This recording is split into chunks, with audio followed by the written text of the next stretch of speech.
tom divíme. 3852. 3852 nebyl.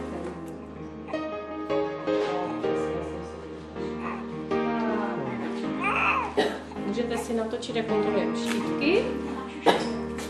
Takže chlapeček je Jan Fischer, jo? To malé je pro chlapečka, to větší je pro maminku, tady je i její jméno, tady máme to Jan Fischer. A co je důležité, je tady to číslo 978. Číslo, co bude mít na ledničku, popíšete si ho, já když to třeba pofotím, jestli to zvládnu.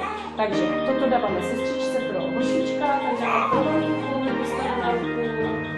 Tak, sestřička na štíteček a to číslo, to se napíše na hrudníček, a už mám